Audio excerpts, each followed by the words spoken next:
ഇപ്പോഴും ആ നാട്ടിലുള്ള പലസ്തീനിന്റെ മക്കളെ പിറന്ന രാജ്യത്തിന്റെ സ്വാതന്ത്ര്യത്തിന് വേണ്ടി 5 പതിറ്റാണ്ട് കാലമായി മാരകായുധങ്ങളുടെ ഒരു പിന്തുണയുമില്ലാതെ വെറും കല്ലുകൊണ്ട് പിടിച്ചു നിന്ന് പോരാട്ടം നടത്തിയിരിക്കുന്ന പലസ്തീനിന്റെ മക്കളെ ഇന്ന് അവർക്കെതിരെ നടത്തിക്കൊണ്ടിരിക്കുന്ന നരനായാട്ട് കണ്ടില്ലെന്ന് നടിക്കുകയാണ് ലോകരാഷ്ട്രങ്ങളൊക്കെ. നമുക്കറിയാം, ആക്രമണങ്ങളും ഉപരോധവുമായി കടന്നുവന്ന് ലോക മനസാക്ഷി ഞെട്ടിച്ചിരിക്കുന്ന ക്രൂരമായ ഒരുപാട് നരഹത്യകൾ നടത്തിയവരാണ് അമേരിക്കയുടെ മക്കൾ. ഇസ്രായേൽ എന്ന് പറയുന്ന ജൂതരാഷ്ട്രം വേൾഡ് മാപ്പിൽ തന്നെ ഒരു മുട്ടയുടെ വലുപ്പമില്ലാതെ നിൽക്കുന്ന ആ കൊച്ചു രാജ്യം, അവരാണ് ഇന്ന് ലോകം മുഴുവനും ഉൾമുടിയിൽ നിർത്തിക്കൊണ്ടുള്ള ഭീകര താണ്ഡവം നടത്തിക്കൊണ്ടിരിക്കുന്നത്. ഇസ്രായേലിന്റെ ആ ജൂതരാഷ്ട്രത്തിന്റെ തുരുമ്പ് പിടിക്കുന്ന ആയുധങ്ങൾ, അതിന്റെ എല്ലാവിധത്തിലുമുള്ള പ്രയോഗങ്ങൾ അനുഭവിച്ചറിയാനുള്ള പ്രതിരോധ മരുന്നുകൾക്ക് വേണ്ടി ലാഘവത്തോടെ കാണുന്നതിനേക്കാൾ അപ്പുറമാണ് പലസ്തീനിന്റെ മക്കളെ അവർ കണ്ടുപിടിക്കുന്ന ഏത് ആയുധത്തിന്റെയും മൂർച്ചയും അതിന്റെ ഏറ്റവും വലിയ ശക്തിയും ഉപയോഗിക്കാനുള്ള ഒരു ടെസ്റ്റിംഗ് യന്ത്രമായിട്ടാണ് പലസ്തീനിന്റെ മക്കൾ മാറിക്കൊണ്ടിരിക്കുന്നത്. ഇവിടെയാണ് ലോകത്ത് മനുഷ്യ മനസ്സുകൾ ഉണരേണ്ടത്.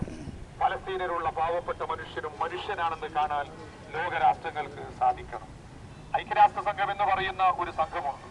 എല്ലാറ്റിനും വീറ്റോയുടെ അധികാരവുമായി കടന്നു വരുന്നവരാണ്. ഇന്ന് വരെ ഇസ്രായേലിനെതിരെ ഒരു ചെറുവിരലനക്കാൻ ഈ രാജ്യങ്ങൾ ഒന്നും തന്നെ തയ്യാറായിട്ടില്ല എന്നതാണ് ദുഃഖിപ്പിക്കുന്ന മറ്റൊരു സത്യം. നമുക്കറിയാം, ഈ അടുത്തായി ഒരു കാര്യവുമില്ലാതെ വ്യോമാക്രമണത്തിലൂടെയും കരയാക്രമണത്തിലൂടെയും 100 കണക്കിന് പാവപ്പെട്ട പലസ്തീനിന്റെ മക്കളെയാണ് കൊന്നൊടുക്കിയിരിക്കുന്നത്. രാജ്യാന്തര നിയമത്തെ പോലും വെല്ലുവിളിച്ചുകൊണ്ടാണ് അഭയാർത്ഥി ക്യാമ്പുകളിലേക്കും പാവപ്പെട്ട കുരുന്നു മക്കളിലേക്കും പാവപ്പെട്ട സഹോദരിമാരിലേക്കുമാണ് ഇസ്രായേലിന്റെ മിസൈലുകളും അവരുടെ മറ്റായുധങ്ങളും വെടിക്കോപ്പുകളും ഉപയോഗിച്ചുള്ള അക്രമങ്ങൾ അഴിച്ചുവിടുന്നത് എന്നത് ലോകരാഷ്ട്രങ്ങളെ ഞെട്ടിക്കേണ്ടിയിരിക്കുന്ന ഒരു വിഷയമാണ്. ഇന്ത്യ രാജ്യം ഈ സന്ദർഭത്തിൽ വലിയ ഒരു പങ്ക് വഹിച്ച് ചെയ്തു തീർക്കേണ്ടതുണ്ട്. ഇസ്രായേലിന്റെ ഏറ്റവും വലിയ നരഹത്യക്കെതിരെ അവർക്കെതിരെയുള്ള ശക്തമായ ഒരു ശബ്ദവുമായി വരേണ്ടത് ലോകരാഷ്ട്രങ്ങൾക്ക് മധ്യത്തിൽ ഇന്ന് വിശിഷ്യ ചേരിചേരാ രാഷ്ട്രങ്ങളിൽ വലിയ ഉയർച്ചയിലേക്ക് നീങ്ങിക്കൊണ്ടിരിക്കുന്ന ഇന്ത്യ രാജ്യത്തിന്റെ ബാധ്യതയാണ്. കഴിഞ്ഞ ഒരുപാട് നൂറ്റാണ്ടുകൾക്ക് ഇന്ത്യ രാജ്യത്തിന് ഒരു ചരിത്ര പാരമ്പര്യമുണ്ട്. മഹാനായ ഗാന്ധിജി അടക്കം ഇസ്രായേലിനെതിരെ അംഗീകരിച്ചൊരു സമീപനമുണ്ട്.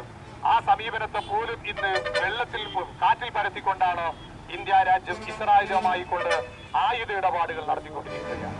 ഇസ്രായേലുമായി കൊണ്ട് മറ്റു ബന്ധങ്ങൾ സ്ഥാപിച്ചുകൊണ്ടിരിക്കുകയാണ്. ഒരു വേള ഇന്ത്യൻ ജനത ഇവിടെ ആലോചിക്കേണ്ടത്, ഇന്ത്യൻ പൗരന്മാരുടെ കയ്യിൽ നിന്ന് പോകുന്ന ഏറ്റവും വലിയ സാമ്പത്തിക സ്രോതസ്സുകളൊക്കെയും അവരുടെ കയ്യിലുള്ള ആയുധങ്ങൾ വാങ്ങിക്കൂട്ടാൻ വേണ്ടി ഇന്ത്യൻ ഭരണകൂടം ഇസ്രായേലിന് കൈമാറിയിട്ട് ഇന്ത്യയുടെ സമ്പത്ത് കൊണ്ട് പലസ്തീനിന്റെ മക്കളെ കൊന്നൊടുക്കുന്നു എന്ന് പറയുമ്പോൾ ഈ രാജ്യം ഇതുവരെ കാത്തു സൂക്ഷിച്ചിരുന്ന ഒരു മതേതരത്വത്തിന്റെയും ജനാധിപത്യത്തിന്റെയും കാവൽ ഭടന്മാരായി നിന്നിരുന്ന ഇന്ത്യയുടെ ഏറ്റവും വലിയ അഭിമാനത്തിന് കോട്ടം തട്ടിക്കുന്ന പ്രക്രിയയാണെന്ന് മനസ്സിലാക്കാൻ ഈ രാജ്യത്തിന് സാധിക്കണം. ഇവിടെയാണ് ലോകത്തുള്ള മനുഷ്യ മനസ്സുകളുടെ ഏറ്റവും വലിയ പ്രതിഷേധം ഇസ്രായേലിനെതിരെ ഉയരേണ്ടിയിരിക്കുന്നത്.